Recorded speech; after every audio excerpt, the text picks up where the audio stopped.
This is a video chart presentation of Gryphon Gold brought to you by allpennystocks.com with technical analysis by Andy from Understanding Pinch Plays. Gryphon Gold is a NASDAQ bulletin board company trading on our ticker GYPH. So looking at a 9-month chart, you can see a little bit of a sporadic trading history until here in September, where it developed a strong uptrend from down here around a dime, going up and peaking out and touching 28 cents. You can see now it's in a bit of a consolidation pattern with some support and resistance established. And this is going to be a big key to the chart. We'll take a look at the lower indicators, but we're going to see things like these strong uptrends. MACD, which is a great long-term indicator, very strong uptrend, making a new higher high.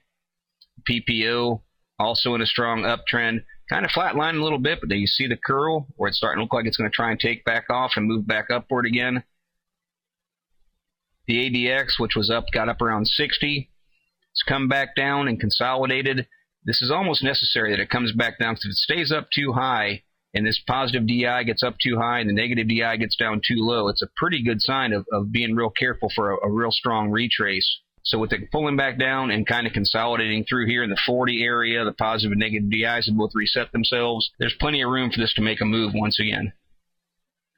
The MFI is an example of things we talk about for those that follow the charts. Sometimes it can trend down here in oversold territory for a long time. And other times it can trend up in overbought territory for a long time. So when they're at those extreme levels, they do give hints of trying to pull back and such, but most indicators can trend in extreme positions for quite a long time. Bottom feeders will look for it down here and try and grab it for bounces and moves. This is a little bit more difficult when it has that sporadic trading history. Momentum traders look for it when it's up in this area, because that's considered a very bullish chart. So again, we're getting a little bit of a pullback right here, but as indicated through these areas, it can come down and bounce right back up very quickly. On the whole, the MFI shows it as being a strong chart. That's, of course, reiterated by a strong uptrend in the accumulation distribution, showing that there's a lot of buying going on, and also in the shaking money flow, which shows you that there's still plenty of buying. By being up in this green area, buying is outweighing selling pressure. The CCI is a bit of a concern, as it looks like it's going to taper back down under 100, which is a sell point by definition. But it's kind of flatlining right out and looks like it possibly can make a roll again. So it's in that sort of position where it's consolidated. It could make a breakdown. It could roll and make a break back up. On the whole, trading up in that green area, strong chart on the overall perspective of things. Full stow is another thing we talk about. You want to see it hold over 50. That's indication of a strong chart. And once again, this is holding over 50. Momentum traders look to see that. It shows a lot of strength. Given a curl down, you can see right through here, it can bounce off of it. You just use this overall as how is this stock trading. Tricks, very strong uptrend. I'm a big proponent of the tricks. I like to see it trading on an uptrend, and I like to see it trading over zero. You'll hear me say it a lot of times in charts. Just got a bullish cross again. Going to be looking for this to try and make another higher high at this point and see where it goes. RSIs in a bit of a downtrend, but you can see that they're looking like they're going to curl and possibly make a move back up. Again, momentum traders, I'll call it the power zone. Over 70, some people look at it and say that's overbought territory. Be very careful. Other traders look at it as the power zone. This is where the momentum traders want to see it. Personally, I look at these charts and I see this. This is kind of a flag pattern. Coming off this strong move, 18 cents up to 28 cents. That's great percentage gains. And I see a pretty good resistance level setting up right here at 26.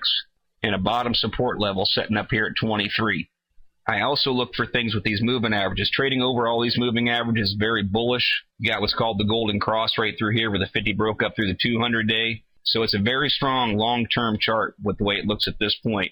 From a short-term standpoint, trading over these shorter moving averages is also very bullish. See this 10-day at 23? That's a key point for charts that move to this north direction. I want to see it hold that 10-day moving average. That happens to correlate with the strong support right through there. So in the following days, I'll be looking for this chart to try and either blow through 26 or come down. A lot of people will look at this as a buy opportunity if it dips down and touches 23, because it's in a pretty good channel through there. Support should be pretty strong through that area. Volume is still relatively low. You see 28,500 shares traded. Historically, the stock trades on relatively low volume. So the chart has a very nice look to it at this point.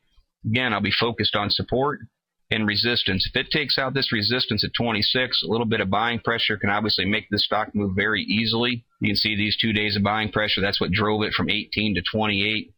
So this stock can move very easily, and with the way gold is going right now, it's hard telling where a stock can go at this point. So pay attention to these indicators. They do give you a good sense of what's going on. But overall, as far as this trade goes, look for those key points of support and resistance. Look for that to fall. If it takes out this 26, you definitely have to be on alert for it to try and make a new higher high at 28. If it does make that push, it'll be outside the Bollinger Bands. It'll probably only want to stay out there for a day or two. Look for another consolidation, then look for it to come down and pull support from these old resistance areas.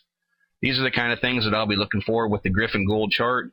As always, this annotated chart is merely my interpretation. I'm not a financial consultant and strongly encourage you to do your own proper due diligence. Consult a qualified financial advisor before making any investment decisions. Past performance is not a guarantee of future results. Please visit the allpennystocks.com website to view the full disclaimer disclosure. No person employed by All Penny Stocks is a registered investment advisor or licensed broker-dealer. Thank you for watching and trade smart.